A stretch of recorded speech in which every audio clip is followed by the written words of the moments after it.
Muy buenas noches, cofrades, bienvenidos a Cofradías en 7 Televisión. Como siempre suena Soledad de San Pablo, marcha de Pascual Zueco Ramos. Estamos ya en junio, estamos en este final de curso cofrade en el que este mes de junio supone una vuelta relativa a la normalidad. Ya a partir de este lunes en Málaga pasamos a la fase 2, las iglesias pueden ampliar su aforo, se puede ir a misa, se puede ir al culto de la Virgen de la Trinidad de forma más numerosa. Y en este programa de hoy vamos a hablar, como siempre en esta primera parte, de lo que pasó estos días anteriores, y hoy vamos a tener a dos invitados muy interesantes. Vamos a volver a tener con nosotros a Daniel Cuesta, el diácono jesuita segoviano que ya estuvo con nosotros hablando de sus libros y con el que hoy nos vamos a centrar en una de las devociones más relacionadas con la compañía de Jesús, más allá del nombre del propio Cristo, y vamos a hablar del Sagrado Corazón y de otras devociones. Y en la tercera parte del programa vamos a hablar con los autores del libro dedicado a las joyas de la Virgen, un libro que da para conocer muy profundamente ese ajuar de pequeñas alhajas, joyas que nuestras vírgenes, las imágenes marianas, visten y portan en esos, pues en Semana Santa y a lo largo de todo el año. Así que hoy tenemos por delante un programa, el 1 de junio, en el que vamos a tener mucho de qué hablar, porque, como siempre, aquí empezamos con cofradías y nos vamos a ir, ni más ni menos, que a la parroquia de la Asunción, al pueblo de Almonte, en la provincia de Huelva, para escuchar el Ave María de Cachiní que interpretaba Ainhoa Arteta en la pasada vigilia, en la pasada noche del domingo, día 31 de mayo, delante de la Virgen del Rocío. Una delicia, vamos a escucharla.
Ya te decía que es una maravilla escuchar a Ainhoa Arteta habitualmente, pues más todavía delante de la Virgen del Rocío, en esa noche de espera, que este año no llegó, este año no hubo salto de la reja en la ermita, pero sí pudimos contemplar a la Virgen en directo desde la parroquia de la Asunción. Jaime Moreno, buenas noches. Muy buenas noches, Fran. Una noche de Pentecostés, de víspera de Pentecostés, extraña como todo lo que estamos viviendo, insistimos en ello. Novedosa, extraña.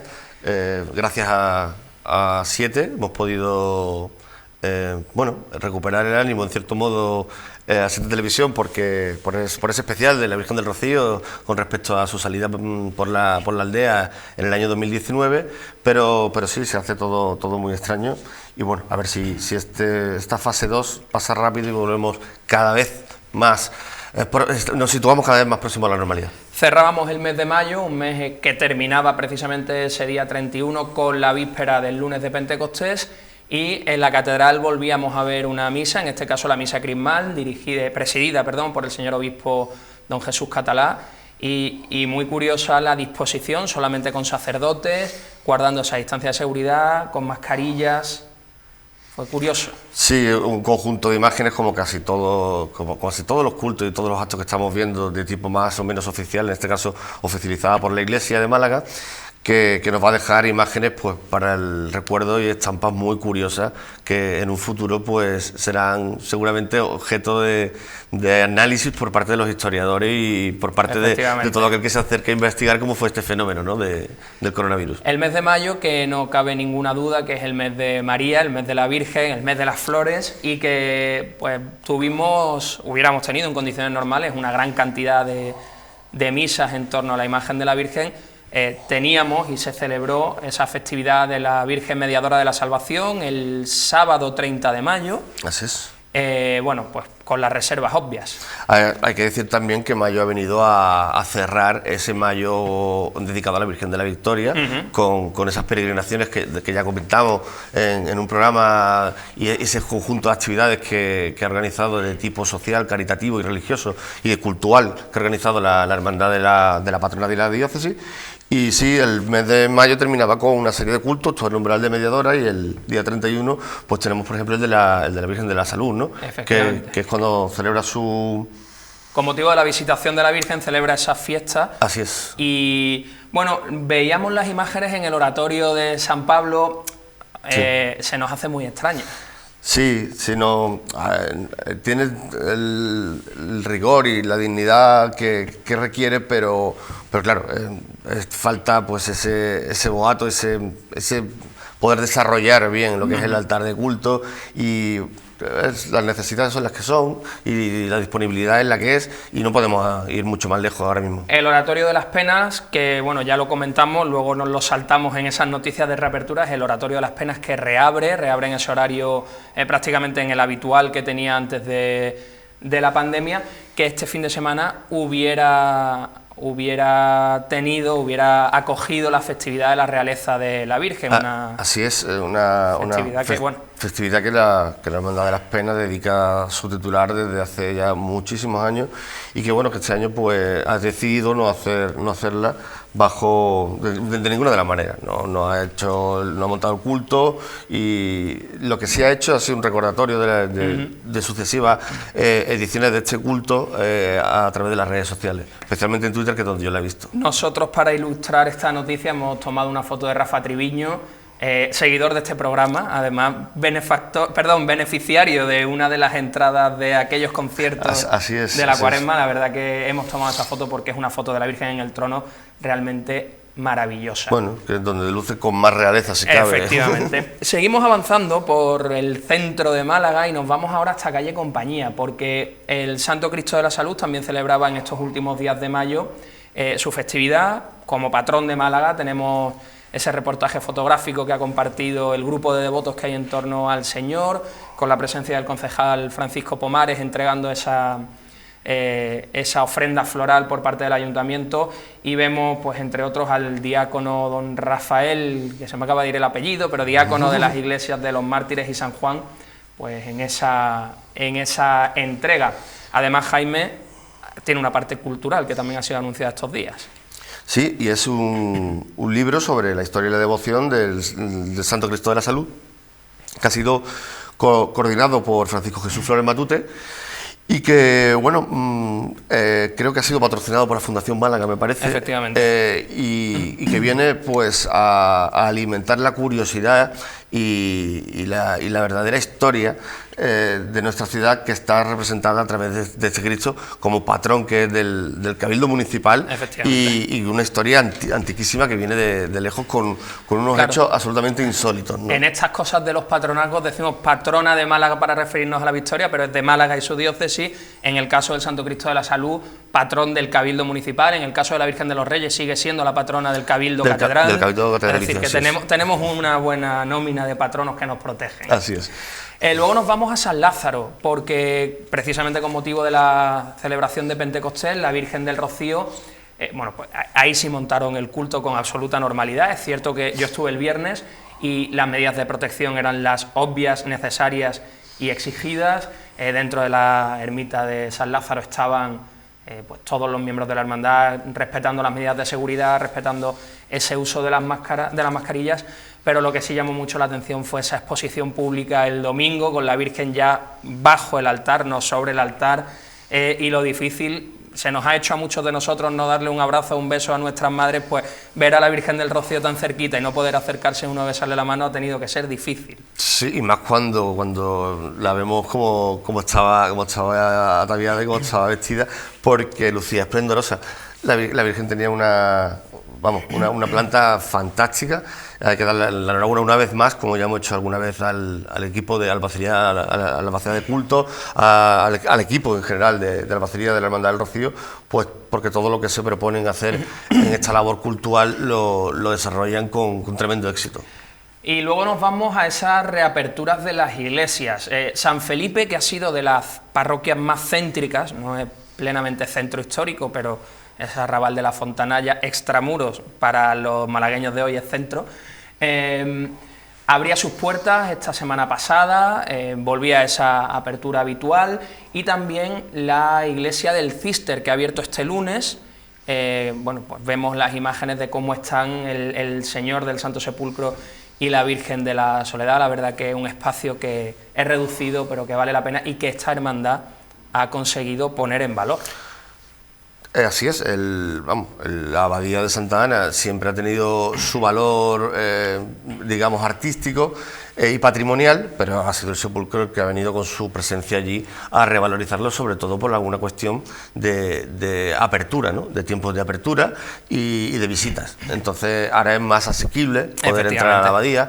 Has hablado tú de estas reaperturas que se están produciendo, hemos comentado también antes el del oratorio, pues la ermita de calle Maramoles también es otra de las iglesias que reabre el culto, y bueno, hay una reapertura que tiene un doble motivo especial, ¿no? Claro, la reapertura no por motivo de la enfermedad, sino por motivo de la remodelación. Así es, que es la iglesia de las Catalinas, conocida como de las Catalinas, de la Aurora y la Providencia, donde, bueno, Viñeros ya ha vuelto a su lugar, a su sede canónica, y presenta un aspecto pues muy remozado, muy mejorado, donde llama poderosamente la atención la iluminación. Ahí va. La iluminación, tanto la eléctrica como la propia luminosidad que ha ganado la iglesia con ese cambio, esa pintura y cambio de suelo. Sí, a ver, la luz es clave a la hora de la liturgia, de la presencia en los templos, y la luz reverbera en las cosas que están pulidas, que están blancas, que están limpias, y produce un efecto que es el que nos encontramos hoy en día en esa pequeñita iglesia que antes, bueno, pues vivía en una especie de penumbra continua, y ahora se ha solucionado ese problema.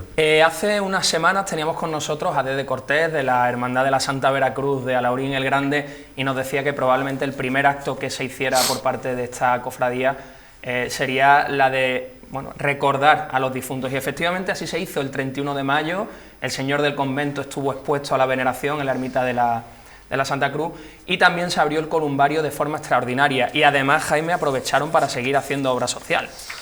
La labor ha sido intensísima durante todo este mes de mayo por parte de la cofradía que da culto al Señor del Convento, y bueno, dar la enhorabuena y sobre todo a tantos y tantos devotos que han podido reencontrarse con el Cristo de la Veracruz. Hablando de obra social, bueno, el lunes o el martes creo que lo publicaba la Hermandad, la sentencia ha terminado una semana de recogida de alimentos entre el 24 y el 31 o entre el 25 y el 31 de mayo y ha alcanzado las 7 toneladas de alimentos. Esto con la gente yendo a la Casa Hermandad, es decir, ha sido un movimiento solidario interesante. No vamos a hacer hincapié porque todas las hermandades que hemos citado en estos últimos días siguen trabajando duramente y arduamente en recopilar, en reunir alimentos y demás productos que puedan ser necesarios para la escasez o para las necesidades que se están pasando ahora mismo, pero bueno, lo ejemplificamos en la sentencia, porque ha terminado precisamente este último fin de semana pasado la campaña. 2 puntualizaciones sin comentarios sobre la agrupación de cofradías. Lo primero, que la Diócesis de Málaga ha aprobado esas bases de estatutos de la agrupación que endurecen la incorporación de nuevas hermandades. Bueno, ya se veía venir. Y luego la reunión que hubo este 1 de junio en la agrupación de cofradías para ver cómo se va a solventar ese problema grave, importante que hay con ese mar de fondo de la devolución o no del dinero de los abonos de la Semana Santa. Ya digo, no vamos a entrar a comentar mucho más de esto, porque nos vamos a ir con 2 imágenes bellísimas, 2 imágenes marianas, 2 imágenes de 2 artistas malagueños, y vamos a empezar, Jaime, esto es cosa tuya, hablando del acrílico, La Virtud de Málaga, obra de Pablo Cortés del Pueblo, una maravilla con la cara de la Virgen de la Esperanza. Pues sí, lo hemos querido introducir aquí, pues primero porque es un placer poder contemplar esta imagen que ha compuesto Pablo Cortés del Pueblo, donde aparece una especie de alegoría, la Virgen como una matrona, en pie, nimbada con un halo grande, ¿no? Al fondo un paisaje, unas escaleras que se abren, un paisaje que cierra y hace como de arco a la Virgen. Y un manto precioso. Y llama muchísimo la atención el uso del manto que le regalara Anita Delgado, la majaraní de Capurtala, a la Virgen de la Victoria, un manto hecho en Francia por modichos de la época, y bueno, que tiene un valor tanto sentimental como histórico incuestionable. Manto que creo que nunca se ha llegado a poner la Virgen de la Victoria, pero sí han llegado a lucir, si no me equivoco, la propia Virgen del Amor de la Cofradía del Rico, de la que es hermano Pablo, y creo que la Virgen de los Dolores de la Aspiración. La Virgen de los Dolores de la Aspiración ha llegado a lucir el manto, en unos cultos, así es. Es un manto celeste precioso. El tono, además, tiene una personalidad, el color, pues eso, y aparece pues representada como una gran matrona, tiene un aire inspirador de esa, como debieron ser aquellas diosas griegas, Atenea, ¿no? Porque encima tiene delante como ese estanque que refleja la propia imagen, y bueno, como esas divinidades griegas que tenían ese estanque de aceite delante de ellas, ¿no? Para crear un efecto sobrenatural dentro del templo. Y nos vamos con la otra obra que queremos destacar, que es en sí misma la propia obra, que es el boletín digital que ha publicado la Expiración, pero es que la cubierta es una maravilla, una obra de José Luis Puche, Jaime, que viene a rematar o a abrir algo tan espectacular como es ese boletín, 45 páginas impares, porque es un boletín 45 digital, páginas 45 dobles. Exacto, son 90 páginas. Son 90 páginas. 45 pliegos. Eso es. Y bueno, la verdad que una maravilla esa obra de Puche, con la Virgen de los Dolores esbozada en eso. Si no me equivoco, es grafito, ¿no? Sí, es lápiz graso sobre papel. Bueno, la Archicofradía de la Aspiración se propuso desde hace ya unos meses aumentar sus publicaciones y hacerlas más periódicas. Se propuso yo creo que la osadía de 3 boletines anuales. Salió el extraordinario de Cuaresma, ha salido el de mayo, y bueno, la forma de rubricar o presentar este boletín con este dibujo de José Luis Puche, pues qué vamos a decir, donde la Virgen de los Dolores luce con una naturalidad portentosa y pasmosa, ¿no? Se aleja muchísimo de esa imagen, digamos, encorsetada en lo procesional y en lo devocional, y se humaniza de una manera divina. Y además es una ruptura con la línea clásica de los boletines de la Expiración, con esas portadas oscuras, prácticamente tenebrosas, con la imagen muy... pues con ese negro propio de la archicofradía. La verdad es que llama mucho la atención, es una barbaridad, es una maravilla. Sí, vamos, Esos que criticaban a José Luis, que decían que había pintado un cartel poco cofrade porque no había una imagen de Cristo, bueno, pues aquí la tienen. Sí, si querían alguna, aquí tienen un buen ejemplo. Así es. Bueno, pues vamos a cerrar con la agenda, con ese culto a la Virgen de la Trinidad, que tendrá lugar los días 4, 5 y 6 de junio a las 8 de la tarde en la Iglesia de la Amargura. Una Virgen que, bueno, ya vimos la semana pasada, creo recordar, fotos de cómo estaba vestida de blanco, con la ráfaga. Es una barbaridad, es una maravilla. ¿Tendremos sorpresa para el triduo? Yo creo que sí habrá cambio, sí, ¿no? Yo creo que sí. Además, a saber si va a estar en ese sitio donde está ahora, en la nave lateral, o a lo mejor las relaciones con el párroco de la Amargura son fluidas. Pues, y esa fluidez le lleva hasta otro sitio, ¿no? Hasta otra disposición. Bueno, Jaime, y ahora nos vamos a ir del blanco de la Virgen de la Trinidad al negro, ¿verdad? Nos vamos a ir a tu lanzada. A mi lanzada, sí, porque hoy la lanzada va de negro y va de luto. Pues nos vamos a escuchar a Jaime, luego nos vamos con la publicidad y en un ratito estamos de vuelta con Daniel Cuesta y después con Luis Prieto, autor de ese libro de las joyas de la Virgen. Ahora mismo volvemos.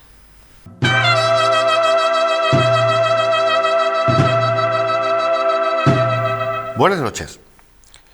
Si alguien ha sido capaz de alcanzar alguna vez a definir el sentimiento de la pena, ese es sin duda el pueblo andaluz, y lleva la voz de Federico García Lorca. Las piquetas de los gallos cavan buscando la aurora, cuando por el monte oscuro baja Soledad Montoya.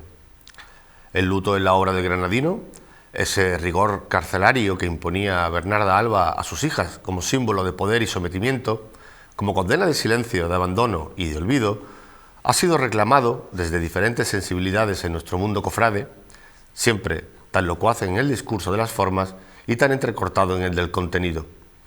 El luto, en nuestras dolorosas, inmortalizado en históricas estampas sepias, plenas de vocación poética y de un lirismo hoy desfasado, no encuentran en este tiempo de calamidades vivas y muertas la atmósfera de profundidad y hondura que el símbolo requiere para figurarse en la pena. Verdadero desgarro en el alma, enloquecido de llanto y vacío en la obra de Lorca. Cuando cada estamento, institución o corporación de nuestro país decide vestir el luto desde el más rebajado de los escaparates, el del oportunismo, puede que no estemos posicionados como sociedad para revestirnos con los símbolos del dolor y el duelo, y mucho menos de la pena. ¡Qué pena! Me estoy poniendo de azabache, carne y ropa. ¡Ay, mis camisas de hilo! ¡Ay, mis muslos de amapola! Ha culminado la Pascua, ha llegado el Espíritu Santo por Pentecostés y nos ha pillado con la esperanza teñida de negro, como a Soledad Montoya. ¡Oh, pena de cauce oculto y madrugada remota!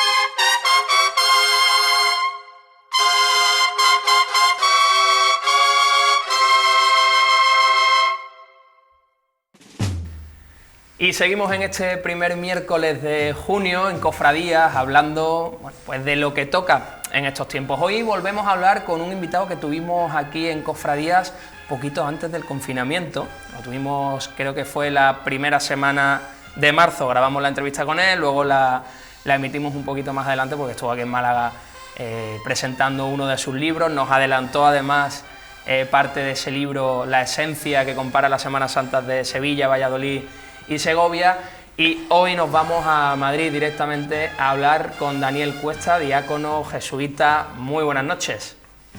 Muy buenas noches.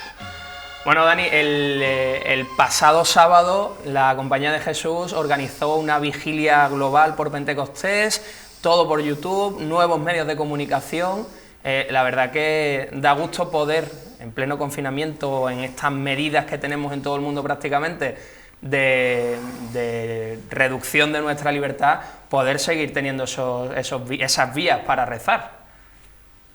Pues la verdad es que sí, porque en un momento en el que no podemos tener las cosas a las que estamos acostumbrados, nuestras vigilias de Pentecostés, por ejemplo, cada uno en su iglesia o en su diócesis, en su catedral, el poder explorar una nueva manera de orar juntos, como fue esa vigilia mundial que se retransmitió en 3 lugares a la vez, cosa que nunca habíamos conocido, por todo el mundo, y a la que se unieron miles de personas, pues fue algo muy de Pentecostés, muy del Espíritu Santo y algo que no conocíamos. Bueno, una oportunidad nueva que nos ha dado este tiempo de confinamiento.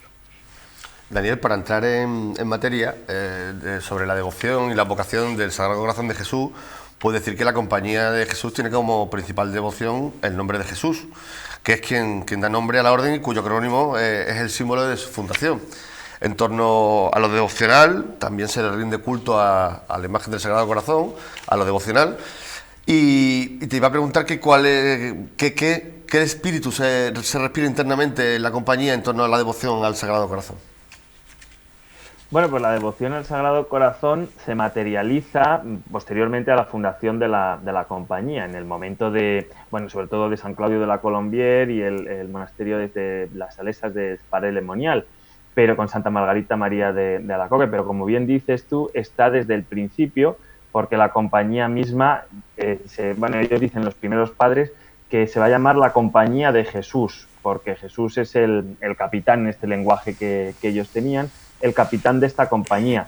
Entonces ellos no quieren otra cosa que no sea más que esta devoción a Jesús y este amor a Jesús y esta identificación con Jesús, hasta el punto de que utilizan el anagrama el conocido anagrama del IHS, que no significa más que eso, Jesús, que es el nombre de Jesús, y en algunos sitios pone la Compañía de IHS, ¿no? Lo veis, la Compañía de Jesús. Entonces es una devoción grande a Jesús que yo creo que luego, por cómo vienen los tiempos, se materializa en esa devoción a su corazón. Pero el cristocentrismo de la Compañía de Jesús es algo clave y claro desde el principio. Aunque vamos a hablar del Sagrado Corazón, ya hemos empezado hablando del Sagrado Corazón, la Compañía tiene a muchos santos y mártires de devoción universal, los casos del propio San Ignacio o de San Francisco Javier, y es una devoción que se ha construido siempre desde una visión, lógicamente, cristocéntrica y como herramientas para llegar a Cristo. ¿Ocurre igual con otros santos más recientes de la Iglesia, desde tu opinión? Bueno, yo creo que en eso la Iglesia está siempre descubriendo que Dios es mayor de lo que todos podemos pensar o de lo que podemos imaginar. Entonces, es un redescubrir. Entonces yo digo, en el siglo XVI, cuando nace la Compañía de Jesús, es un momento en el que se está redescubriendo, por decirlo de alguna manera, la persona de Jesucristo y un acercamiento más íntimo a su humanidad y a través de esa humanidad a su divinidad, ¿no? Que está en la base de los ejercicios espirituales, y descubrir a ese Dios que está en todo. Entonces, esa es como la principal novedad y ese es el descubrimiento. Entonces, de la actualidad, de los últimos santos que hemos tenido nosotros o que ha tenido la Iglesia, pues los santos jesuitas lógicamente viven también dentro de ese amor a Jesucristo y de ese encontrarse con Él en todo y a través de su humanidad, pero también la Iglesia en las últimas décadas ha redescubierto, ahora que estamos después de Pentecostés, ha redescubierto al Espíritu Santo, ¿no? Entonces una presencia más carismática. Entonces hay, como digo, diversos accesos a Dios a través del misterio de Jesucristo y del Espíritu Santo, pero que cada uno tiene sus acentos diferentes. Entonces tú lo ves que los santos del siglo XVI son de esa humanidad de Cristo, no solo San Ignacio, sino también Santa Teresa de Jesús, San Pedro de Alcántara, unos cuantos santos muy, muy fuertes y muy importantes. Quizá en el siglo XX hemos redescubierto esa presencia del Espíritu Santo que estaba un poco, no digo olvidada, pero sí en un segundo plano en la Iglesia. Claro. Seguimos hablando de santos o de futuros santos de la Compañía. En los últimos años el general Arturo Sosa anunció que se habían comenzado los trámites para la beatificación de Pedro Arrupe, que es el prepósito general que más tiempo estuvo en el cargo, en este siglo pasado XX, y que convirtió a la Compañía de Jesús en una orden centrada en el servicio de la fe y la promoción de la justicia. ¿Cómo acogisteis esa noticia del inicio de los trámites dentro de la Compañía? Con mucha alegría, porque la persona de Arrupe es una persona que es puramente inspiradora, yo creo que para todos los jesuitas de las últimas décadas. Entonces, esta inspiración que para nosotros es tan importante, porque es aquel que hace que la Compañía se ponga en las líneas del Vaticano II, ¿no? Que reactualiza, junto con otros cuantos jesuitas, ese carisma y lo pone en línea con el siglo XX, con esta renovación de la Iglesia, que como digo, que es el ayornamiento del concilio y en el que todos nos inspiramos y del que de alguna manera dio un paso al frente en la Compañía y sigue siendo pues un modelo, el que pueda ser reconocido como beato y posteriormente como santo, o sea, algún modelo oficial, por decirlo de alguna manera, de la Iglesia Católica, fue algo de mucha alegría y de mucha consolación para la compañía. Daniel, vamos a pasar ahora, si te parece, a lo que es el tema del Sagrado Corazón de Jesús, el tema central de la entrevista. Y vamos a remontarnos a su origen, digamos, de popularidad, ¿no? Que es sobre todo en el siglo XIII, cuando órdenes tan diferentes como franciscanos y dominicos, pues popularizan la devoción al Sagrado Corazón de Jesús.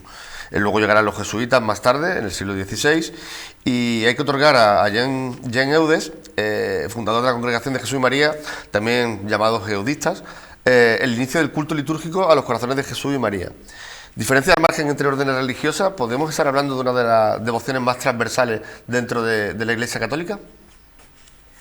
Bueno, probablemente sí, sobre todo por los últimos tiempos, ¿no? Como dices, en la Edad Media empieza esa devoción al nombre de Jesús, que el nombre de Jesús en realidad es la persona de Jesús. No podemos separar su nombre, que es Dios salva, de lo que es la persona de Jesús, que es esa salvación de Dios, esa persona que es la salvación de Dios. Después viene esa encarnación, como has dicho tú, o esa personificación de ese nombre de Jesús, de ese amor de Jesús en los corazones de Jesús y de María, que es la línea en la que se va a insertar después, bastante posteriormente, la Compañía de Jesús. Entonces, sí que yo creo que es una de las devociones transversales, porque si decimos que la definición de Dios que tenemos es que Dios es amor y el corazón es el símbolo del amor y del amor de Dios, y Jesús es la encarnación de ese amor de Dios, pues probablemente por eso sea una de las devociones más transversales, porque Jesús en su corazón nos muestra al Padre y nos muestra que Dios es amor.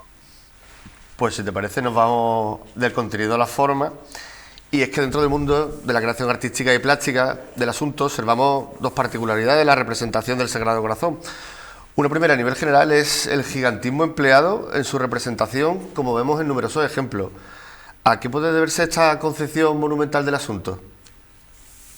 Bueno, la concepción de ese gigantismo viene por las consagraciones al Sagrado Corazón. Hay que irse, a los orígenes de esta devoción en lo que, tal como la conocemos hoy, ¿no? Donde estaría la Compañía de Jesús, como ya he dicho, con San Claudio de la Colombière, que era el confesor de Santa Margarita María de Alacoque, que es la que recibe esta revelación del Sagrado Corazón de Jesús, y allí se hacen unas promesas, las promesas del Sagrado Corazón. Son populares y son conocidas, y una de ellas es que el Sagrado Corazón dice: bendeciré las casas en las que mi imagen sea expuesta públicamente, y entonces, pues por eso se populariza tanto, ¿no?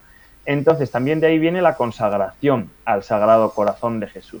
Entonces, si se consagran las casas, al principio una devoción particular, si se consagran las casas y se expone allí su imagen, y se consagran las personas que en ellas viven, pues también hay un deseo de consagrar las ciudades. Y consagrar las ciudades al Sagrado Corazón implica, por un lado, exponer la imagen de una manera que se vea y sea públicamente, reconocible y visible desde muchos puntos de vista, y además consagrar esa ciudad en un acto público. Tenemos la consagración, por ejemplo, no solo de ciudades, sino del país. Por ejemplo, la consagración de España al Sagrado Corazón en el Cerro de los Ángeles, que también estuvo muy presente San José María Rubio, jesuita. Y pues entonces esa consagración tenía que ser con monumentos grandes, que se vieran desde lejos.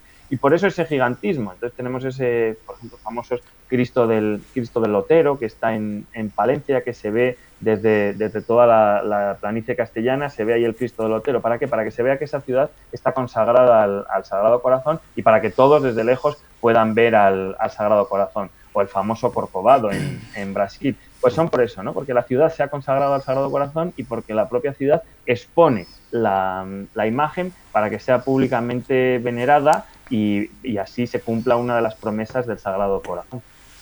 Otra de las particularidades que podemos observar en España en concreto, especialmente en el sur, donde la imaginería religiosa tiene un peso muy grande en la tradición artística, contamos con excepcionales ejemplos de esta iconografía, pero sin embargo es una iconografía que ha llegado a lo popular a través de obras seriadas que normalmente están hechas de materiales pobres y en alguna que otra ocasión de dudoso gusto, ¿no? ¿Cómo podemos interpretar este hecho y qué relaciones podemos establecer entre forma y contenido? Relaciones devocionales. Sí, ahí está desde los orígenes, ¿no? En España la devoción al Sagrado Corazón de Jesús llega con el beato jesuita Bernardo Francisco de Hoyos, que él, bueno, conocía, había oído hablar de la devoción al Sagrado Corazón de Jesús en Francia, pero estaba preocupado porque a España no había llegado esta devoción. Entonces él en Valladolid recibe la gran promesa del Sagrado Corazón, que se refiere a la veneración del Corazón de Jesús en España. Entonces, en ese momento, él empieza a trabajar con los medios que tiene para popularizar esta devoción. Y uno de los medios que tiene son las estampas seriadas. Entonces, cuento esto porque es que esta devoción llega a través de lo popular y a través de la gente y a través de los hogares. Entonces, una iglesia podía permitirse construir o mandar a hacer una imagen y un retablo del Sagrado Corazón con cierta calidad. Pero es que no entra por ahí la devoción en España, sino que entra desde lo popular, desde este Padre Hoyos que empieza a repartir estampas que, lógicamente, pues bajo presupuesto, poca calidad, pero una gran fuerza devocional.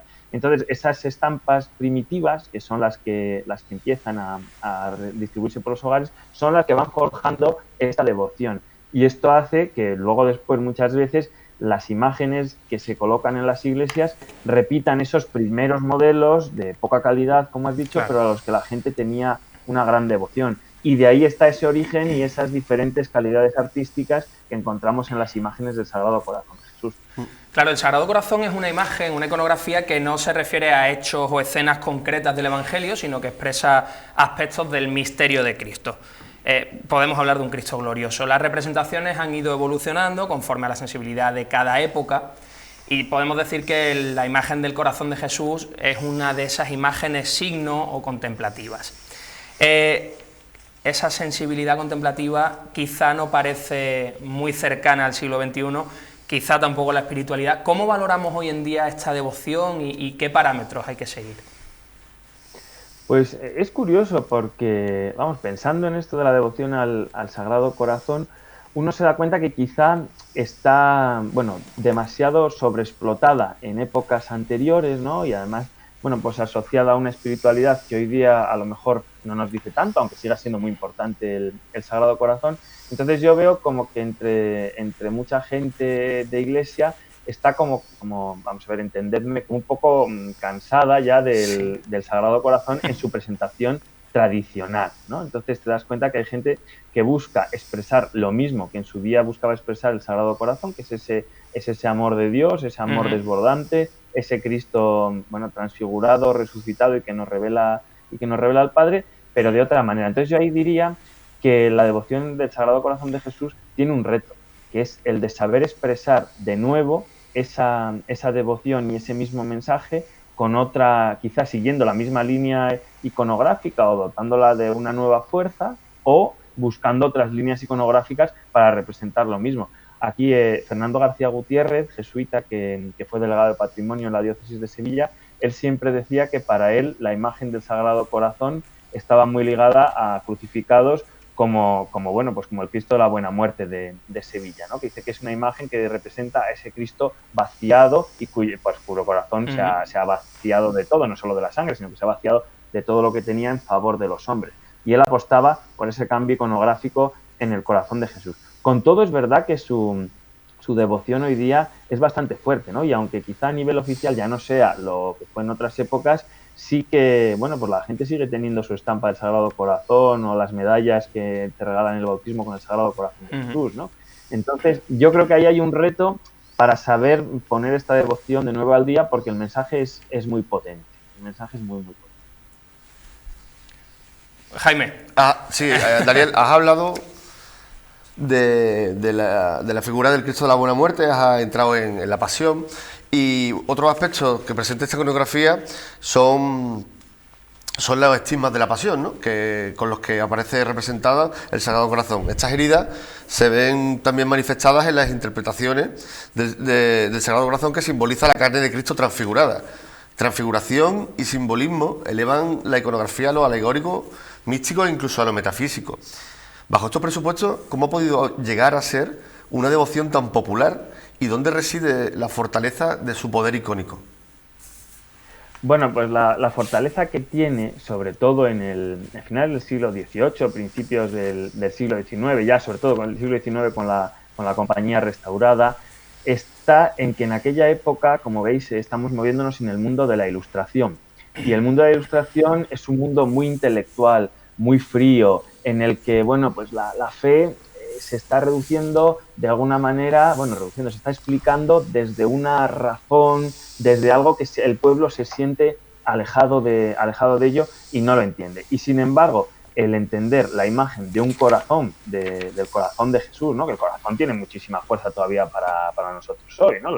Estamos los enamorados y el corazón pues es algo, muy importante. Entonces, el conocer una iconografía que se plantea como nueva, que además viene inspirada por Cristo a través de las revelaciones a una religiosa, y que busca algo tan plástico como el corazón, como un Cristo resucitado, como algo que es más pasional, entendiéndolo en el buen sentido de la palabra, más pasional que intelectual, es algo que a la gente le llegó mucho y a la gente le hizo decir, bueno, pues aquí engancho yo con la fe, mucho más que en estas grandes disquisiciones teóricas en las que se encuentran los teólogos y en las que, están los sermonarios. Entonces yo creo que los curas populares, los curas de los pueblos rurales, también las órdenes religiosas, supieron ver que con este elemento devocional, con esta nueva iconografía y con esta nueva devoción, llegaban a los fieles de una manera muy fuerte. Entonces por eso empieza a expandirse y por eso empieza este culto y esta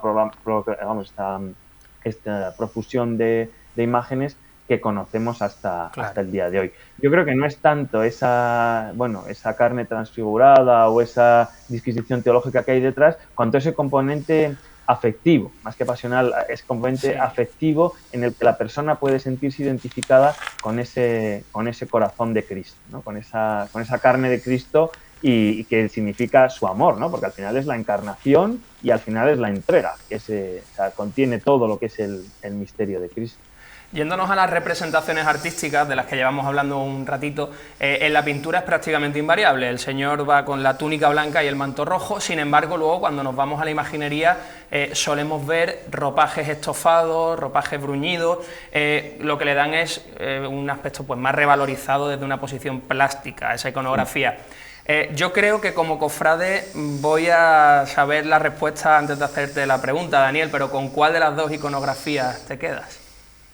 Hombre, me quedo con aquella que es más rica, más poderosa, más bruñida y, con más estofados. ¿Por qué? Pues porque tiene mucha más fuerza. Pero ahí es que te cuento una anécdota. Cuando yo leí hace años, no me acuerdo dónde, cuando estaban pensando en Bilbao realizar el monumento al Sagrado Corazón de Jesús, uno de los debates que salía es que decían, bueno, ¿quién nos hará el Cristo? Porque decían que quería que fuera un Cristo portentoso, ¿no? Y alejarse de esas imágenes, así lo expresaban, de esas imágenes más devocionales, más suaves, más planas, y querían una imagen más portentosa. Bueno, pues cuando se pudo hacer esas imágenes, se hicieron.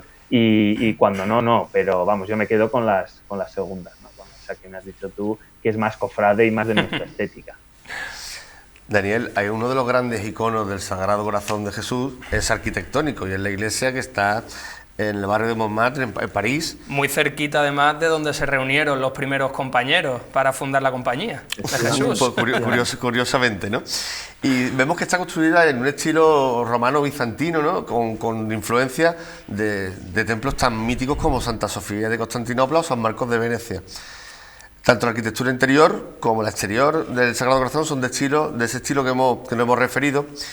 ¿Y tú crees que este acercamiento con lo oriental puede acercarnos también a la funcionalidad del icono?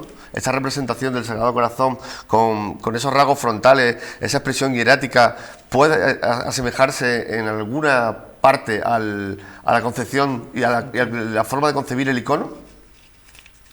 Bueno, ahí hay un debate, que es que en el siglo XIX en la Iglesia se resucita todo lo que es el estilo neomedieval, ¿no? Dentro de la estética del romanticismo. Pensar en la mayoría de las iglesias del siglo XIX, incluida la del Corazón de Jesús de Málaga, son de estilo neogótico, ¿no? Porque se piensa en una espiritualidad medieval, que es aquello que te lleva más a Dios dentro de su concepción, ¿no? Y hay un rechazo de toda la tradición más barroca y de toda la tradición del Renacimiento y demás, ¿no? Para volver a lo medieval. Claro, dentro de ese exotismo también del romanticismo, está también el mirar hacia mundos desconocidos. Mundos desconocidos, entendedme bien, ¿no? O sea, mundos que nosotros no habíamos explotado tanto, como es el mundo bizantino. La aparición de los iconos. Había iconos en Roma y en diversas ciudades, pero no eran lo más conocido. Entonces, a partir de ahí se empieza a valorar mucho esos iconos más hieráticos, de tradición medieval, pintados por los monjes, pintados en oración, llenos de simbolismo, y se empieza a rechazar la tradición nuestra, y dentro de ese espíritu, primero ilustrado y después romántico, la tradición nuestra de la Edad Moderna, pensando que lo verdaderamente simbólico está en esos iconos, y que lo nuestro pues es más una cosa exterior, ¿no? Entonces, yo ahí soy lógicamente de la corriente de revalorizar toda la fuerza teológica y toda la inspiración que hay detrás de las imágenes barrocas y también por supuesto del Renacimiento, pero es verdad que tiene una fuerza muy grande el mundo del icono. Pero yo creo que se podría revalorizar esta devoción y otras muchas también atendiendo a una estética barroca y no tanto a una estética oriental. Y de hecho yo creo que incluso tendría más fuerza y más enganche dentro de la sociedad española. Pero es verdad que volviendo al principio de la pregunta, ese gusto por lo oriental, ese gusto por lo medieval y por lo que es exótico y por lo que es de alguna manera más espiritual, pues sí que está en esa construcción de la Basílica del Sagrado Corazón. Pero pensad, para poner un ejemplo así más cercano, que es como toda la gente que se va, pues por ejemplo, hoy a la India o al Tíbet y vuelve diciendo, allí sí que hay espiritualidad y no aquí. Bueno, allí hay una forma más exótica de espiritualidad. Pues en esa época, cuando se construyen estas iglesias, es lo mismo. Se busca llevar una espiritualidad distinta, por novedosa y por exótica, y así, claro, pues lógicamente se llega y tiene un mensaje pastoral y una función muy potente. O sea que yo creo que viene dentro de esa órbita. Sí, podemos comprobar que la adaptación de las iconografías a las corrientes estilísticas de cada momento se produce en el corazón de Jesús, porque hemos podido comprobar también la existencia de un tratamiento muy contemporáneo en su representación, especialmente en la pictórica. Y ya por acabar, Daniel, porque se nos va quedando la noche sin tiempo, preguntarte, ya has comentado algo sobre eso, pero es que se da la coincidencia de que esta Basílica del Sagrado Corazón en París une el templo monumento a la iconografía con su volumen, su altura y su emplazamiento, algo de lo que hemos hablado ya, ¿no? ¿Tú crees que es un hecho casual por pura orografía del terreno, o hay una demanda de esta altura y esta espiritualidad física como parte de su significado? Bueno, no, no es casualidad. Pensad que ya desde la Edad Media se buscan los emplazamientos más altos. Bueno, en la Edad Media era para colocar ermitas dedicadas a San Miguel, pero también ermitas dedicadas a la Virgen María. Pero después, como ya he dicho antes, de las promesas del corazón de Jesús y ese deseo de consagrar las ciudades, se buscan los montes altos, claro, para construir los monumentos, y cuando es posible, porque en un monte alto no siempre es posible, se construye el templo. Y pensamos en el Sagrado Corazón de París, que es ese templo monumento, pero hay otros ejemplos también. Por ejemplo, el Tibidabo de Barcelona es un templo monumento al Sagrado Corazón de Jesús, construido por los salesianos. Si vamos a San Sebastián, ahí tenemos el monumento al Sagrado Corazón, y también tiene debajo una capilla en la que se puede celebrar la Eucaristía. Y como otros tantos ejemplos, ¿no? En el que cuando se puede se hace nada más que la imagen, pero cuando se puede hacer un templo monumento, pues es lógicamente, además tiene el templo monumento tiene en lo alto de una montaña, tiene ese significado que tienes que subir caminando, tienes que subir ya haciendo una peregrinación, la subida al monte, ¿no? Que ya pronto en la oración de Jesús sube al monte a orar. O sea, todo ese simbolismo de que se vea desde abajo y que además puedas subir a orar tú allí, a rezar, incluso a celebrar la Eucaristía, pues tiene una fuerza muy, muy importante. Pues Daniel Cuesta, muchísimas gracias por tu tiempo, gracias por hablarnos de una devoción que aquí en Málaga pues efectivamente tiene mucho arraigo, porque además las iglesias de la Compañía siempre en el centro de la ciudad han sido siempre pues muy visitadas, y por supuesto yo por mi abuela, por mi tía abuela, esa devoción al corazón de Jesús pues la comparto y la he vivido. Además procesionista. Efectivamente. Daniel Cuesta, muchísimas gracias. Muchas gracias a vosotros. Bueno, volvemos a recomendar los libros, sobre todo el libro que está disponible a la venta online, La procesión va por dentro, en el grupo de comunicación Loyola. A mí me tardó un día en llegar, o sea que llega muy rápido. Para los que todavía no tengan posibilidad de salir, que lean. Jaime, bueno, seguimos luego, ya te iba a dar las buenas noches, como si no tuviéramos luego otro rato de charla, que vamos a hablar de joyas. Tenemos una segunda parte que viene interesante. Bueno, pues nada, ahora vamos a seguir hablando de joyas. Nada, en un momentito estamos de vuelta. Hasta ahora.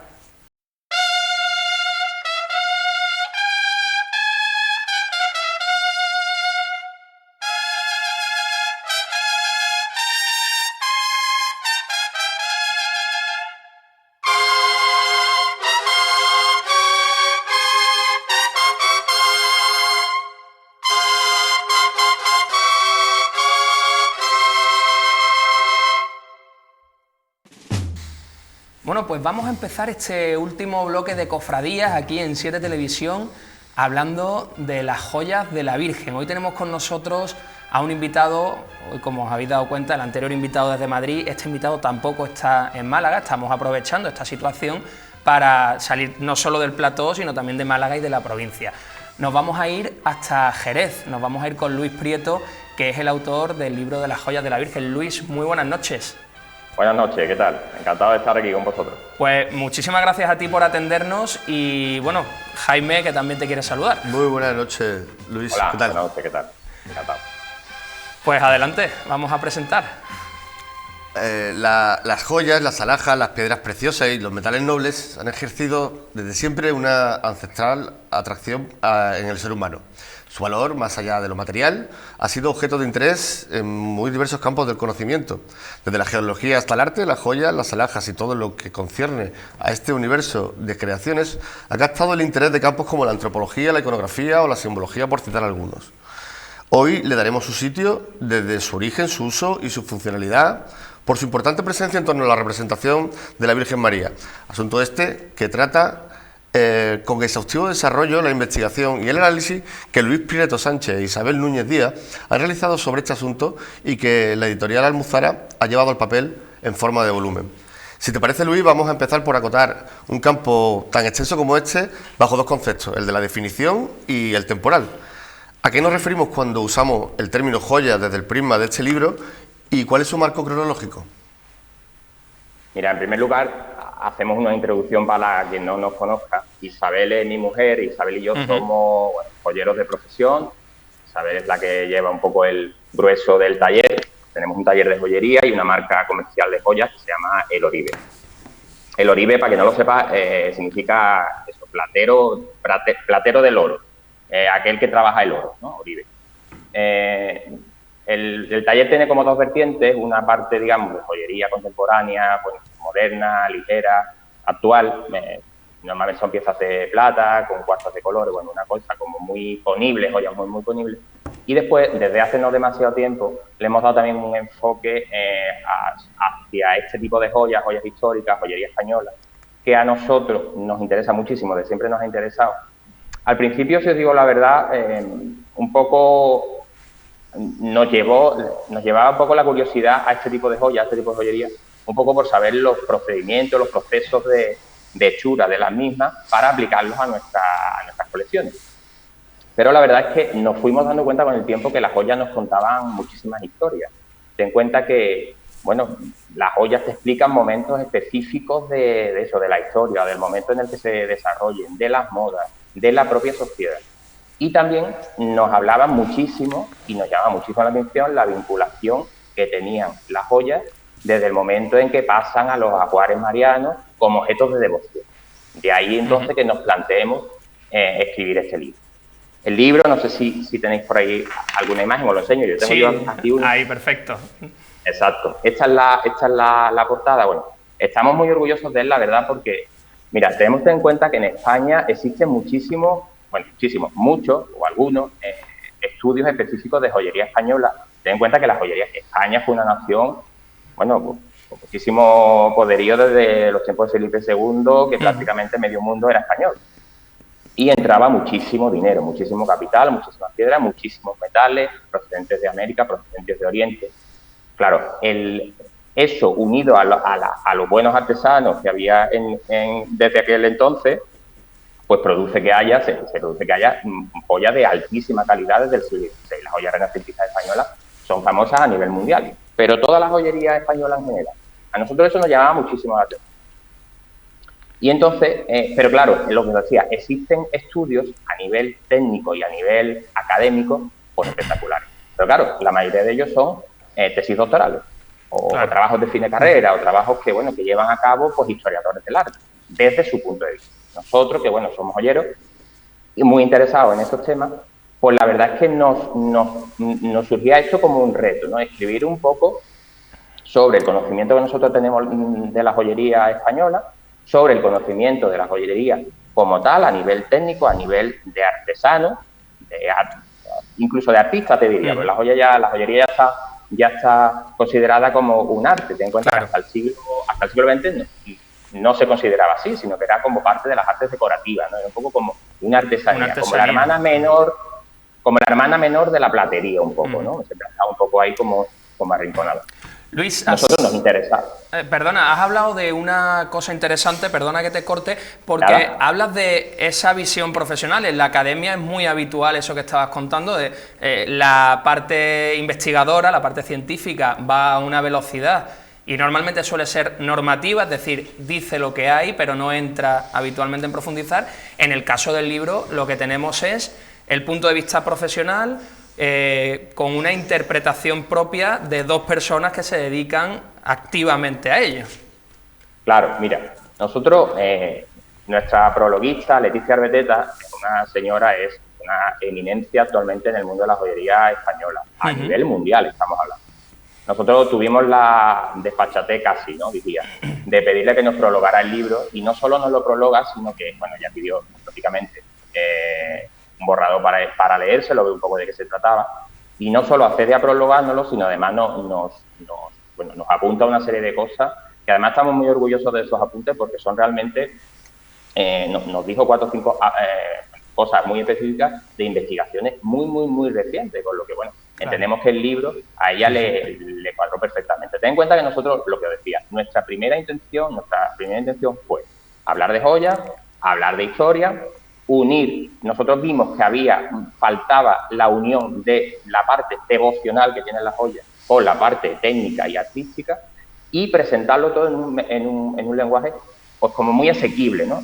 Que llegara al gran público, porque realmente la joyería es que no es conocida, no es conocida para el gran público, es una cosa ahí como... Ten en cuenta que además históricamente se ha vinculado incluso negativamente en el poder, como símbolo de ostentación, como símbolo de poder. Entonces, claro, nosotros queríamos, bueno, defender eso, ¿no? Defender que para nada es así. Y además, el estudio de los joyeros marianos y de los ajuares marianos, pues nos da una cantidad de información bestial sobre eso. Entonces nosotros pensamos, bueno, pues planteamos esto de esta manera, en un lenguaje asequible, y además nos ha gustado plantear el libro con una estructura muy versátil, o sea, te quiero decir, nuestro libro no tienes por qué empezar a leértelo desde la primera capítulo para entenderlo, sino que tú puedes abrir por cualquier página del libro y encontrarás que son pequeñas historias cortas, relacionadas entre sí, pero no están en el mismo hilo de unión, aunque el libro tiene por supuesto, su estructura y su guía, de manera que sea una manera fácil de leer y que sea amena. Y creo que lo hemos conseguido por los comentarios que ya te digo que nos están llegando. Luis, hemos hablado de la parte de esa técnica que aportáis vosotros de vuestra experiencia, de la historia, como digamos el guión, o el guión que se establece para recorrer la historia desde la joyería, pero también late de fondo una base antropológica en los comportamientos, ¿no? sobre el mundo de las joyas, ¿no? Especialmente lo que se refiere a las relaciones entre el hombre y la divinidad, ¿no? y a través del culto. Los votos, las ofrendas y conceptos como joyas de protección y amuletos son tratados en diferentes capítulos de la obra. ¿Cómo podemos clasificar a lo largo del tiempo esta variedad de ofrendas que van desde lo profundo y espiritual hasta la más pecaminosa superstición?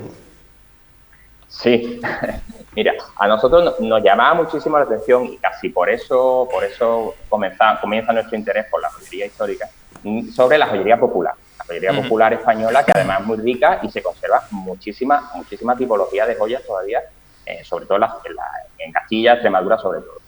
Entonces, nosotros llegamos a la joyería a través de la joyería popular.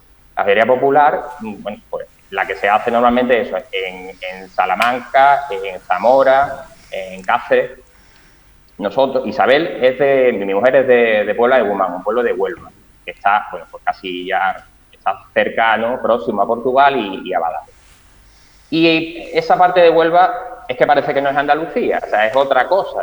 Los trajes regionales son muy diferentes. Allí hay una romería que es bastante famosa, la romería de la Virgen de la Peña, donde las mujeres, las que son mayordomas ese año, se llaman mayordomas, pues llevan un traje tradicional que se llama de gabacha, de francesa, ¿no? Que es un traje muy peculiar, con unas chaquetillas de terciopelo, con un sombrero de copa con unas plumas de avestruz, y que llevan una cantidad de joyas impresionantes, joyas antiguas, esmaltadas, con corales, con plata, medallones relicarios. Entonces nos llamaba muchísimo la atención. Claro, bueno, Isabel es de allí, a ella no le llamaba, ella es lo que ha vivido. Pero a mí, cuando yo llego a la Puebla hace 20 años, me llamaba mucho la atención. Entonces, bueno, por ahí empezamos un poco el estudio de la joyería popular, que nos va a llevar al estudio de la joyería, que al final esta joyería popular, en muchos casos, una vez que terminaba su función bueno, decorativa, de ornamentación de la propia persona, pues por diferentes motivos pasaba ofrecida como ofrenda a la imagen venerada, como exvoto. ¿Sabéis la diferencia? Ofrenda es cuando se ofrece, bueno, se le entrega a la imagen previamente a la concesión de la gracia solicitada, y exvoto, digamos que es una vez concedida la gracia o no, en muchos casos tampoco. O sea, hay veces que se entrega, pues no sé, una familia que pide por un niño que está enfermo. El niño finalmente, por desgracia, bueno, me lo estoy inventando, muere. Sí. Y la ofrenda, o sea, la joya, al final, en muchos casos también se ofrece, incluso cuando el niño, bueno, pues realmente no se ha podido salvar o no se ha podido curar o lo que sea. Eso sería el exvoto. Estos exvotos, en muchos casos, aparecerán en los prendidos sobre la imagen de la Virgen o del Niño Jesús, que si se trata de una imagen de gloria, de una manera natural, o sea, pasan a probar. Y entonces se les imprime un carácter devocional, que es lo que nosotros estudiamos en el Chile. Nosotros hablamos, por ejemplo, del coral desde un punto de vista de, bueno, superstición, hasta se le atribuían estos mágicos, se consideraba un material mágico. El coral, las rastras de coral, muchas veces de ramas de coral, se sabe que a las parturientas se les anudaban en los muslos mientras estaban pariendo, porque se creía que ayudaban a una buena consecución del parto.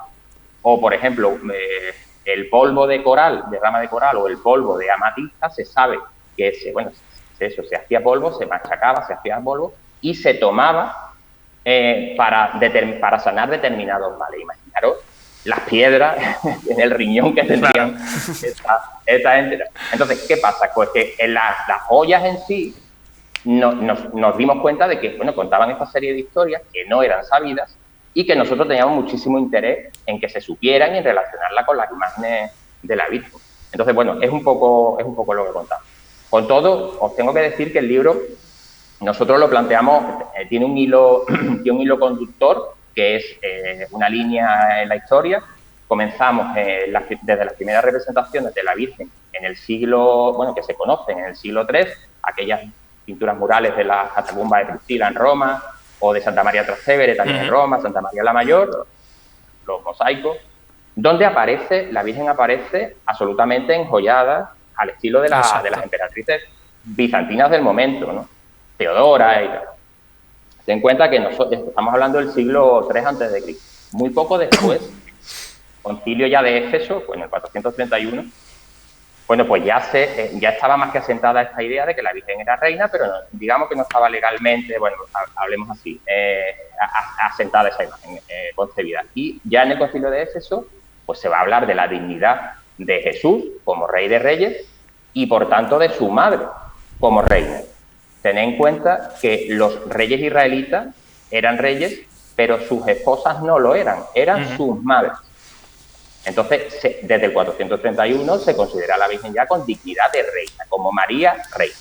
Y a partir de ahí, bueno, ya anteriormente os digo que se representa como tal, como la Virgen reina. Nosotros tratamos, termino, desde este momento analizamos este tipo de representaciones de la Virgen con joyas hasta el momento actual. Y hablamos un poco de la evolución de las modas, de la evolución que han tenido las joyas en la manera de enjollar a la imagen, a las imágenes marianas, y hablamos un poco también incluso del futuro, de lo que prevemos que va a pasar. Luis, has hecho un amplio repaso de todo lo que del contenido del libro, y por puntualizar, hay de las fuentes escritas, de las fuentes bíblicas, hay dos fragmentos. Uno es el Salmo 44, cuando habla de pie a tu derecha está la reina enjollada con oro de Ofir, y bueno, y la mujer vestida de sol del Apocalipsis de San Juan, que parecen que son evidentes fuentes de inspiración para el tema de la joyería en la representación de la Virgen. ¿Qué importancia puede tener la Biblia como fuente para esto? Y antes has hablado del Concilio de Éfeso, y te preguntaría si es la corona el inicio de toda la historia de la joyería en torno a la figura de la Virgen. A ver, mira, nosotros en principio, cuando nos planteamos la publicación, nos interesaba muchísimo destacar la pieza de joyería como tal, joyería lo que entendemos como broche, pendiente, anillo, pulsera. De hecho, no queríamos entrar en el tema de los atributos propios de realeza, corona, cetro, luna, pero nos vimos casi obligados a ello, y sobre todo teníamos una excusa perfecta para hacerlo, porque muchos de estos elementos estaban hechos en labor de joyería.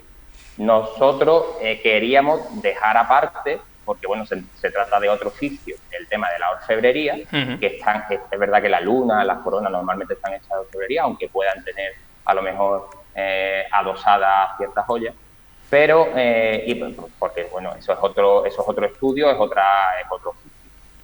Pero realmente nos dimos cuenta de que había muchísimas más piezas de las que pensábamos, que de estas, de los atributos de realeza, que estaban hechos en labor de orfebrería. Nosotros defendemos en el libro, creemos que hasta la saciedad, no sé si hemos sido demasiado pesados con ello, pero nosotros entendemos que la iconografía de la Virgen está completa cuando tiene las joyas puestas además, es decir, la iconografía de la Virgen deben ser la propia imagen en sí, sus revestimientos de telas ricas, los atributos de realeza, ya sea celestial, terrenal. Celestial hablamos de los destellos, las ráfagas y el rostrillo, de la luna, el calzado de luna, y de los atributos de realeza terrenal en este caso, corona y cetro, ¿no? Exacto.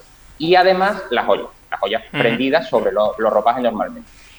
¿Qué pasa? Que nos damos cuenta de que hay muchísimas imágenes en las que los atributos de realeza pues están hechos de joyería, y los tratamos. Entonces, los que tratamos en el libro son solo unos cuantos, y además es una selección muy personal. Las joyas que realmente nos apetecía hablar de ellas por su importancia o por el apego que le tuviéramos, y por la importancia histórica y trascendental. No queríamos hablar nuestra primera intención era no hablar de las grandes devociones españolas o del mundo incluso, que tocamos en algunas devociones andinas sobre todo, porque entendíamos que estaban bastante estudiadas, véase la Macarena, la Triana, la Virgen de Rocío. Pero al final, inevitablemente tenemos que hablar de ella porque la historia de la joyería está asociada a la corona. Realmente nosotros no vamos a partir de la corona, aunque la corona sea la pieza más simbólica posiblemente en la iconografía de la Virgen y la que más peso tenga. Pero eso, sinceramente, creemos que tiene a otro libro, pero como de 4 tomos. Entonces, bueno, nosotros nos centrábamos más en las joyas, y bueno, pero sí es verdad que tratábamos en los atributos de realeza, ¿no? Ten en cuenta que la luna, por ejemplo, hablábamos un poco de el símbolo de la luna existe en el Mediterráneo desde la Mesopotamia antigua hasta la ciudad de Cádiz. Existen, pues, en todas las tumbas aparecen símbolos de la luna, como símbolo de Astarte. Los rostrillos, hablábamos un poco que nosotros entendemos que son la evolución del encaje de la toca, o de la toca de papos, o de la toca normal que llevaban las viudas desde el siglo XVI. Claro. Hablamos un poco relacionamos esto cuando hablamos de los rostrillos, relacionamos con la indumentaria del momento. Ten en cuenta que hay que contextualizar un poco al lector, sobre todo al profano que no sepa. Exacto. Entonces, bueno, contextualizamos. Hablamos de las ráfagas, por ejemplo, indiscutiblemente teníamos que meter, o sea, eso era de perogrullo, teníamos que meter las ráfagas de punta, hoy que es lunes de Pentecostés, las ráfagas de punta de la Virgen. Digo, en esta semana hemos estado en el lunes de Pentecostés. Esta semana era obligatorio hablar es obligatorio hablar de las ráfagas de la Virgen del Rocío, las ráfagas de punta, claro, que son redondas, tan características que la hacen una silueta reconocible en el mundo entero, y que nosotros relacionamos con los encajes, de las puntas de encaje de los mantos, puntas de encaje de algodón en principio, posiblemente después pasaría a ser encaje de metales, de hilo de metal, de oro, de plata. Exacto. Y que después pues pasarían a fraguarse, a hacerse de joyería, de plata, en este caso de joyería, de plata de martillo, que es como se precisamente se define en el contrato de cesión, en el documento de cesión que se le hace a la Virgen del Rocío en este caso. Luis, en el caso, estamos hablando precisamente ahora de vírgenes de gloria, estamos diferenciándolo desde el principio, pero por tener un poquito más claro, tenemos esas dos iconografías de la Virgen Dolorosa, la Virgen de Gloria o Letífica. ¿Quién o cómo se desarrolla? ¿Son primero las vírgenes de gloria las que son soporte de esos complementos, esvotos, joyas, etcétera?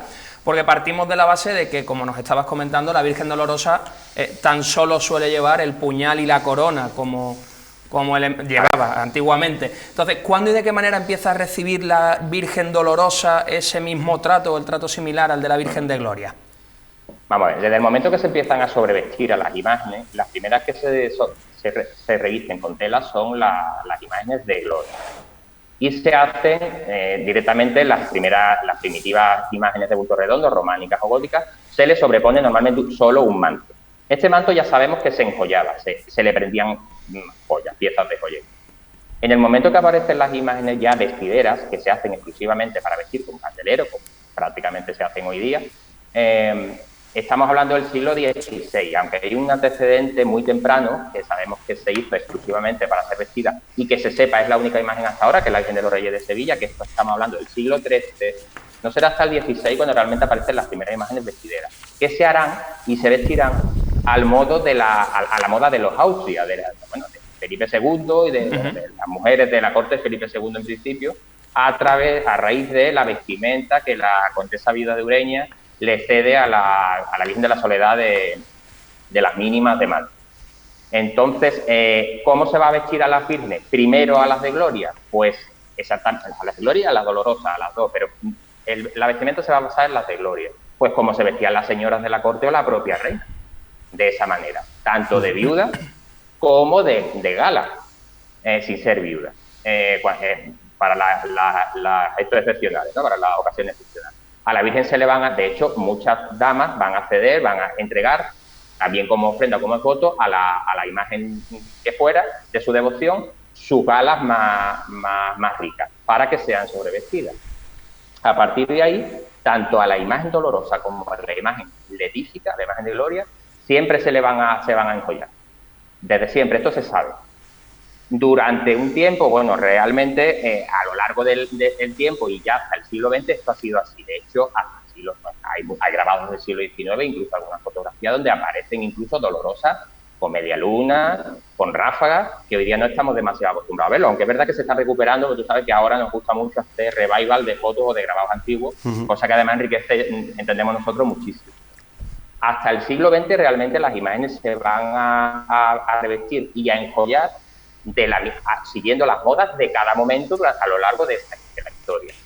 Pero es verdad que en el siglo XX, justo antes tras el conflicto de la guerra civil, la república, que tantísimo pérdida ocasionó al patrimonio iconográfico y al patrimonio de la iglesia en general, pues, y coincidiendo un poco la posguerra y coincidiendo un poco con el Concilio Vaticano II, no se va a entender muy bien, creemos nosotros, que no se entienden muy bien las conclusiones de este Concilio Vaticano II, y muchas diócesis van a traducir esas conclusiones aportando mucha sobriedad.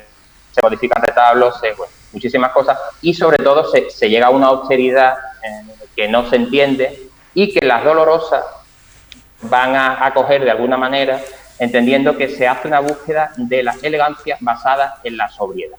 Eso ocurre en los años 80-90. Sin embargo, es curioso que justo desde la posguerra hasta los años 80 existe un un fenómeno, diríamos, que nosotros hemos denominado en nuestro libro el sobreenjollamiento, que es, bueno, estas fotos que hemos visto, que estamos hartos de ver, de las imágenes absolutamente repletas de joyas, incluso en la corona, en las manos, en las mangas, en el pecho, en la toca, en el tocado. Eso pasaría en los años 80-90 a la sobriedad más absoluta, entendiendo que, bueno, aquello de la Virgen era pobre, acordaros, todo esto que se habla. Pero, por suerte, creemos que la evolución, eso está cambiando, creemos que hay muchísimo interés, ahora mismo actualmente con las redes sociales y este tipo de medios que se nos brindan, este tipo de reuniones por Zoom, como es el caso, la comunicación entre unos y otros tan instantánea. Las redes sociales están haciendo bueno, pues creemos que tienen una labor principal, porque es que hacen que la gente que esté interesada, que además hay muchísimas, nos alucina además a la gente joven lo interesadísima que está en hacer las cosas bien y en formarse. Disculpa, nos queda muy poquito tiempo y hemos llegado hasta el presente y me gustaría incidir en una época que representa muy bien y mucho a lo que es la figura de la Virgen en nuestro contexto andaluz, ¿no? Que es el barroco. El barroco es la tendencia que se escribe con mayor cercanía la mayoría de las imágenes, aun sin ser de esta época en estilo, ¿no? ¿Cómo responde el barroco, una época donde se humaniza lo sagrado y se sacraliza lo humano, ante el uso de la joya? ¿Y se produce una sobrecarga como suele pasar en todo el barroco, o el sobreenjollamiento del que has hablado antes lo encontramos en épocas posteriores al barroco? No, lo que nosotros hemos definido sobre enjollamiento realmente lo situamos entre los 50 y los 80 del siglo, pero absolutamente responde al barroquismo anterior de siglos anteriores, el siglo XVII, XVIII. Ten en cuenta que en el XVII, el siglo de oro español, es cuando realmente el resurgir de las artes en España es tremendo, pero además en el momento que se exportan estas artes al Nuevo Mundo, en este caso, a Nueva España, a Asia, a Filipinas. Ten en cuenta que estamos en un momento de una bonanza económica impresionante. Los barcos, ¿cómo se dice? Existen muchísimas empresas yendo a América, barcos yendo a América, trayendo plata, trayendo lingotes, llevando joyas incluso, exportando, llevando imaginería, como sabemos, a la escuela sevillana, que se traslada prácticamente. Se hacen muchísimas obras para Nueva España. A su vez, había otra ruta comercial, no solo la que unía España con el Caribe, con México, pasando siempre por Canarias, que lo de Canarias, si queréis, es otro tema que podemos hablar otro día extensamente, sino que había otra ruta comercial entre Acapulco y China, ¿no? Y Filipinas, bueno, la nao de China, entonces, el galeón de Acapulco. Eso además, unido a naturalmente en esas rutas además se hundían lógicamente muchísimos barcos, y que en algún caso se han recuperado especies españoles hundidos con tesoros impresionantes, que además nos han sacado a la luz después de 300 años hundidos, pues joyas y tipos de joyas que realmente se hubieran perdido de no haber ocurrido las desgracias esas de haberse hundido. ¿Qué pasa? Que eso nos aporta una información espectacular sobre, por ejemplo, las joyas barrocas a lo mejor no expresivamente ricas, sino más populares, que de otra manera se hubieran perdido, porque al llegar a España, desde luego, se hubieran fundido, porque arribaban a España, iban hacia España, hacia la península, para fundirse, iba como riqueza material, no como riqueza artística. Y eso se conserva, por suerte, y eso también pasó en su momento a los ajuares marianos. Por lo que el barroquismo que tú me decías del sobreenjollamiento del siglo XX tiene absolutamente que ver y está conectado con el barroco propio, con el sobreenjollamiento del barroco, que además los antiguos lo tenían eso clarísimo. Pues Luis, nos hemos quedado sin tiempo, nos quedaríamos hablando de joyas, lo que tú dices, para hablar en otro programa de muchísimo y para escribir, por lo que nos estás contando, mucho más. La verdad es que hay tantísimo y tan interesante en torno al libro. Desde aquí lo recomendamos, Las joyas en el vestir de la Virgen, de la editorial Almuzara. Está disponible, me imagino que online, ahora que todavía no podemos salir mucho, y por supuesto pues en la librería, en ese negocio local que tenemos que apoyar ahora más que nunca. Luis, muchísimas gracias a ti, también, Gracias lógicamente, a Isabel, a tu mujer, por ese libro que nos habéis presentado a los cofrades, y ha sido un placer tenerte esta noche con nosotros. El placer ha sido nuestro. Isabel os pedí un poco de disculpas por no haber podido estar aquí hoy, pero bueno, os atendía yo. El taller hay que mantenerlo, y espero que volváis a tener mucha actividad. Lo dicho, Luis, muchísimas gracias. Buenas noches. No sé si, perdona, ¿me da tiempo a algo, a agradecer? Venga, vamos. Nada, rápido. Mira, a la gente de Málaga con la que hemos contactado, que la verdad es que se ha portado estupendamente y nos facilitaron muchísima información, a la gente de La Esperanza, a la gente de los Santos Mártires, de Remedio de los Santos Mártires, la gente de los Dolores del Puente, Dolores de la Aspiración, bueno, una gente entrañable que además, sin conocernos de nada, se volcaron. Así que muchísimas gracias a todos. Pues el agradecimiento nuestro y de los cofrades de Málaga por el interés que habéis mostrado. También darle las gracias a Salvador de los Reyes, gracias a quien Salvador de los Reyes, se me olvidaba. Gracias a él. Y lo dicho, muchísimas gracias y muy buenas noches, Luis. Gracias, buenas noches.